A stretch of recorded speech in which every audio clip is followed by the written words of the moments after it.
ആവശ്യമായിട്ടുള്ള നീക്കം എന്റെ ഭാഗത്തുണ്ടാകും. ഞാൻ നേരത്തെ പറഞ്ഞതുപോലെ കേന്ദ്ര സർക്കാർ ഓൾറെഡി ആലോചിച്ചിട്ടുള്ളതാണ്. ഇപ്പോൾ നമ്മുടെ തൊഴിലുറപ്പ് പദ്ധതിക്ക് ഇപ്പോൾ 100 ദിവസമാണ്.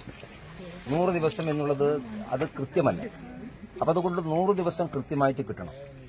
രണ്ടാമത് ആ 100 ദിവസത്തെ തൊഴിലിനെ സംബന്ധിച്ചിടത്തോളം ഒരു സ്ഥിരതയുണ്ടാകണം. എന്ത് തൊഴിലാണ് എടുക്കേണ്ടതിനെ സംബന്ധിച്ചുള്ള കൃത്യമായ ധാരണ ഉണ്ടാകണം. ഇപ്പം നമ്മുടെ തൊഴിലുറപ്പ് പദ്ധതി എന്ന് പറഞ്ഞാൽ വീട്ടുവളപ്പ് വൃത്തിയാക്കലാണ്. സത്യത്തിൽ തൊഴിലുറപ്പ് പദ്ധതിയുടെ ഉദ്ദേശം അതല്ല. കേരളത്തിലാണ് ഇവർ ചെയ്യുന്നത്. അതുകൊണ്ട് ഇന്ത്യയുടെ മറ്റു സംസ്ഥാനങ്ങളെ പോലെ കേരളത്തിലും കുറച്ചുകൂടി ഉൽപാദനപരമായ മേഖലയിൽ തൊഴിലുറപ്പ് പദ്ധതി കൊണ്ടുവരാൻ വേണ്ടി നീക്കമുണ്ടാകണം. വ്യക്തിപരമായി തൊഴിലുറപ്പ് തൊഴിലാളികളെ സംബന്ധിച്ചിടത്തോളം അവർക്ക് വേണ്ടിയിട്ടുള്ള ക്ഷേമനിധി അതുണ്ടാവണം. രണ്ടാമത് അവർക്ക് ചികിത്സാ സൗകര്യം ഉണ്ടാകണം. നമ്മുടെ ആയുഷ്മാൻ പദ്ധതിയിൽ ഇപ്പോൾ അംഗനവാടി അധ്യാപികമാരെയും അതുപോലെ തന്നെ ആശാ വർക്കർമാരെയും ഉൾപ്പെടുത്തിയതുപോലെ തൊഴിലുറപ്പ് തൊഴിലാളികളുടെ കുടുംബങ്ങളെയും ആയുഷ്മാൻ ഭാരത് പദ്ധതിയിൽ കൊണ്ടുവരാൻ ആവശ്യമായിട്ടുള്ള നീക്കം അത് പാർലമെന്റ് അവതരിപ്പിച്ചുകൊണ്ട് കേന്ദ്ര സർക്കാരിനെ കൊണ്ട് സമ്മതിപ്പിക്കാനുള്ള നീക്കം എന്റെ ഭാഗത്തുണ്ടാകും. അത് നിങ്ങളെ സംബന്ധിച്ചിടത്തോളം ഏറ്റവും സഹായകരമായിട്ട് 5 ലക്ഷം രൂപ വരെ സഹായധനം കിട്ടുന്നതാണ്. അതിനുള്ളൊരു സ്വകാര്യ ബിൽ എനിക്ക് പാർലമെന്റിൽ കോഴിക്കോട് പ്രതിനിധീകരിക്കുന്ന അവസരം കിട്ടിയാൽ ഒരു സ്വകാര്യ ബില്ല് മുഖാന്തരം പാർലമെന്റ് ശ്രദ്ധയിൽ ഇത് കൊണ്ടുവരാൻ വേണ്ടി ഞാൻ ശ്രമിക്കും. ഇതാണ് എന്റെ ഗ്യാരണ്ടി. രാജ്യത്ത് തൊഴിലുറപ്പ് പദ്ധതിക്ക് ഏറ്റവും സഹായകരമായിട്ടുള്ള നിലപാട് സ്വീകരിച്ച ഗവൺമെന്റാണ് നരേന്ദ്രമോദി സർക്കാർ. 2014 ഈ സർക്കാർ അധികാരത്തിൽ വന്നതിന് ശേഷം ഘട്ടം ഘട്ടമായി ഓരോ പ്രാവശ്യവും തൊഴിലുറപ്പ് വേതനം വർദ്ധിപ്പിച്ചിട്ടുണ്ട്. 2014 നിങ്ങൾക്ക് ലഭ്യമായിരുന്ന തൊഴിലുറപ്പ് വേതനത്തിന്റെ നേരെ ഇരട്ടിയാണ് ഇപ്പോൾ വേതനമായിട്ട് കിട്ടുന്നത്. 100 ദിവസത്തെ തൊഴിൽ വേതനം നിർബന്ധമാക്കിയതോടുകൂടി ഈ തൊഴിലാളികളെ സംബന്ധിച്ചിടത്തോളം അവരുടെ ജീവിതത്തിൽ വലിയ മാറ്റമുണ്ടാവുകയാണ്.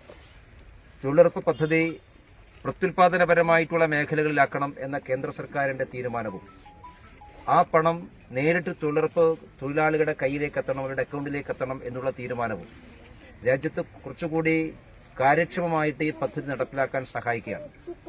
നേരത്തെ ഗ്രാമപഞ്ചായത്ത് മെമ്പർമാരും അവരുടെ ഏജന്റുമാരുമൊക്കെ ഇടനിലക്കാരായി തൊഴിലുറപ്പ് തൊഴിലാളികളെ ചൂഷണം ചെയ്ത് നമുക്ക് നന്നായിട്ടറിയാം. പ്രത്യേകിച്ചും CPM തൊഴിലുറപ്പ് തൊഴിലാളികളെ അവരുടെ രാഷ്ട്രീയ പ്രവർത്തനത്തിന് വേണ്ടിയാണ് ഉപയോഗിക്കാറുണ്ടായത്. ഈ പ്രാവശ്യം അതിനൊക്കെ മാറ്റം വന്നിരിക്കുകയാണ്.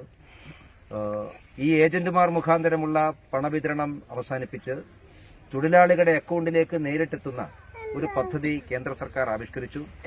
കൃത്യമായിട്ടുള്ള മോണിറ്ററിംഗ് ഉണ്ട്, കൃത്യമായിട്ടുള്ള പരിശോധനയുണ്ട്, കൃത്യമായിട്ടുള്ള ഓഡിറ്റിംഗ് സംവിധാനമുണ്ട്. അതുകൊണ്ട് ഒരു പൈസ പോലും നഷ്ടപ്പെടാത്ത രീതിയിൽ തൊഴിലുറപ്പ് പദ്ധതിയിൽ ആ തൊഴിലാളികൾക്ക് നേരിട്ട് പണം കിട്ടുന്ന സാഹചര്യമാണുള്ളത്.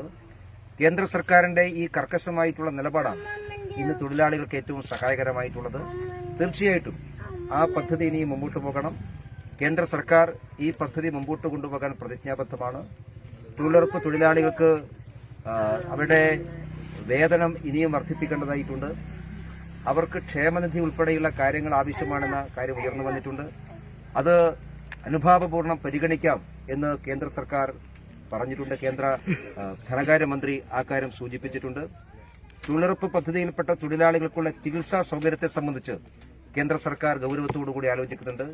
അതുകൊണ്ട് ഒരു പദ്ധതി എന്നുള്ള നിലക്ക് തൊഴിലുറപ്പ് തൊഴിലാളികളുടെ ആരോഗ്യവും ക്ഷേമവും എല്ലാം ഉറപ്പുവരുത്താൻ ആവശ്യമായിട്ടുള്ള നീക്കമാണ് കേന്ദ്ര സർക്കാരിന്റെ ഭാഗത്തുള്ളത്. നിങ്ങളെല്ലാവരും ആ സംവിധാനത്തിന്റെ കൂടെ ഉണ്ടാകണം, കേന്ദ്ര സർക്കാരിന്റെ കൂടെ ഉണ്ടാകണം, മോഡിയുടെ ഗ്യാരണ്ടിയോടുകൂടെ ഉണ്ടാകണം. ഇന്ന് നിങ്ങളെല്ലാവരും കൂടി സ്വരൂപിച്ചെടുത്ത ഈ തുക സ്ഥാനാർത്ഥി എന്നുള്ളത് കെട്ടിവെക്കാൻ ഉള്ള ജാമ്യത്തുകയായി ഏൽപ്പിച്ചതിൽ അങ്ങേയറ്റം സന്തോഷമുണ്ട്. ഇനിയുള്ള ദിവസങ്ങളിൽ നിങ്ങളെല്ലാവരും എന്റെ കൂടെ ഉണ്ടാകണം എന്ന് മാത്രം സൂചിപ്പിച്ചുകൊണ്ട് ഒരിക്കൽ കൂടി നിങ്ങൾക്കെല്ലാവർക്കും നന്ദി രേഖപ്പെടുത്തിക്കൊണ്ട് നിർത്തുന്നു. നമസ്കാരം.